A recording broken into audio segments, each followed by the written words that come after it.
having to stop what you're doing constantly because you have kids in the background fighting over a toy, space, or even for your attention can drain your energy. So, whether you have multiple kids in the home or a child, teaching them the skill to share is an important social skill.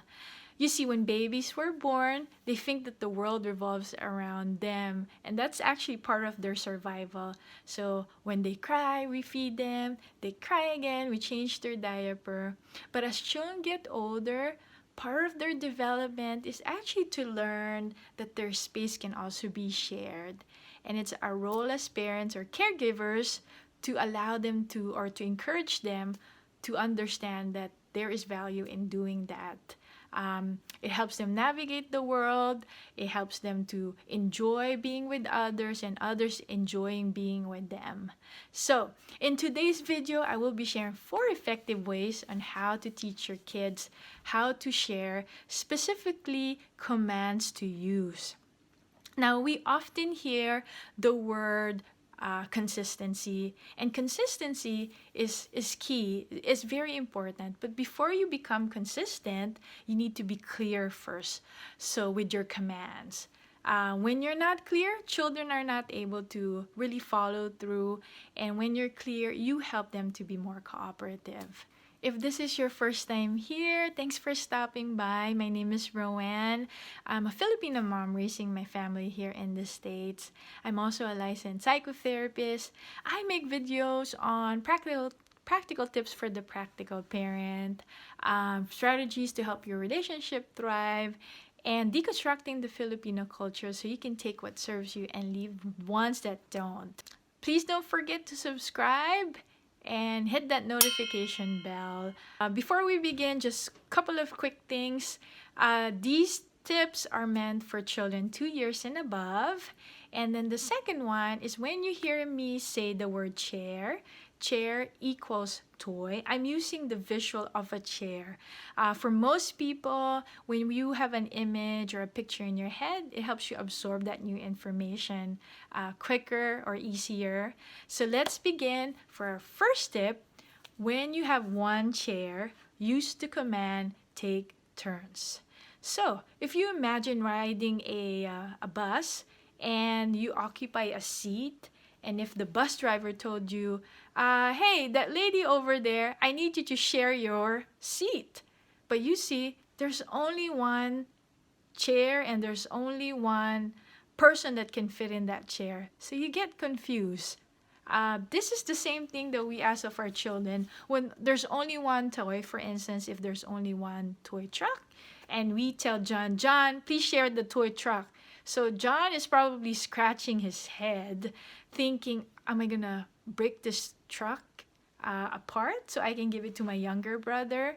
So when there's only one chair, so imagine there's only one chair, one toy, the correct command to use is to take turns. So you would tell John, John, I need you to share that toy truck with your brother. Now, the key to helping a child share is to give them options because it gives them a sense of control. Would you like to play with that toy truck for 5 or 10 more minutes? Usually the child, most of the time, would give you a response because you're giving them a sense of control. So, one chair, use the command take turns.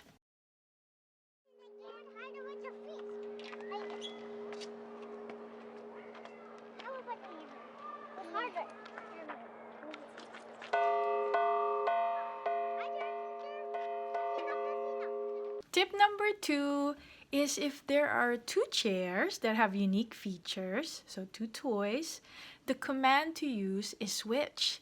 So if you imagine if you have 2 toy cars, you know, those cars that children ride on, and the other one's blue and the other one's pink, and maybe a child is occupying the blue and one now wants the pink, the command to use is not share but to switch.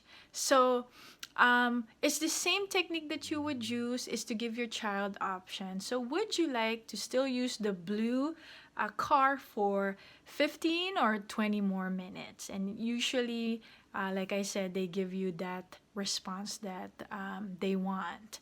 If your child does not want to switch, um, they don't like the blue car, for instance, that's okay. Just give them other options. Oh, while you're waiting, John, would you like to maybe draw a picture or just sit here and relax? So the key for having children cooperate is to actually give them options on things that they actually would like to do.